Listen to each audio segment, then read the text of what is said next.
Hello everyone, সকলোকে welcome জানাইছো YouTube channel happy home আসামৰ এটা নতুন ভিডিও লৈ।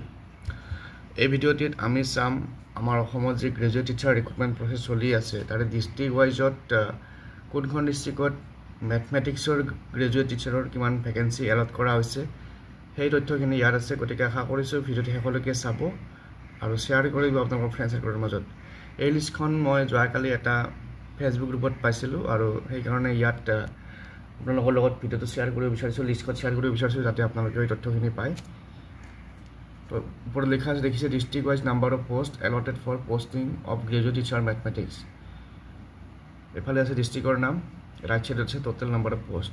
বৰপেটাত আছে 111টা, বঙাইগাঁও 50, কাছাৰ 150, চৰাইদেউ 32টা, দৰং 92, ধেমাজি 17টা, ধুবুৰী 90টা, তাৰপিছত ডিব্ৰুগড় 44, গোৱালপাৰা 72, গোলাঘাট 86, হাইলাকান্দি 127, হোজাই 18, তাৰপিছত যোৰহাট 58, কামৰূপ 144, কামৰূপ মেট্ৰ 100,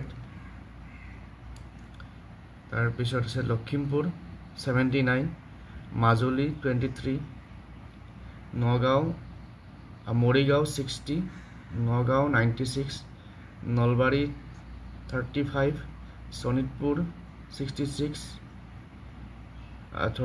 শিৱসাগৰ 66, শোণিতপুৰ 64, সাউথ চালমাৰা মানকাছৰ 17, শ্ৰীভূমি 79, তিনচুকীয়া 27 আৰু টোটেল হৈছে 1737। তো এইখিনি হৈছে গ্ৰেজুৱেট টিচাৰ মেথমেটিক্সৰ ডিস্ট্ৰিক্ট ওয়াইজ এলটেড ভ্যাকেন্সিজ। গতিকে ইয়াৰ পৰা আমি এটা অনুমান কৰিব পাৰিম কোন ডিস্ট্ৰিক্টত কিমান মেথমেটিক্সৰ ভ্যাকেন্সি আছে।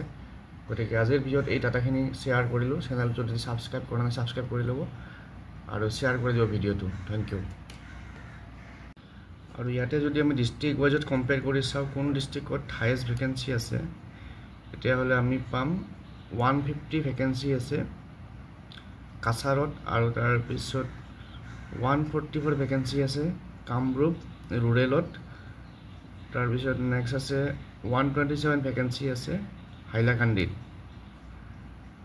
তাৰপিছত ইয়াতে আটাইতকৈ কম ভ্যাকেন্সি আছে 17টা ভ্যাকেন্সি আছে ধেমাজি আৰু এইফালে সাউথ চালমাৰা মানকাছৰ। গতিকে হাইয়েষ্ট ভ্যাকেন্সি আছে আমাৰ হাইলাকান্দি আৰু কাছাৰ আৰু কামৰূপ ৰুৰেলত। কামৰূপ মেট্ৰটো ভালেকেইটা ভ্যাকেন্সি আছে, 100টা ভ্যাকেন্সি আছে, গোলাঘাটত 127।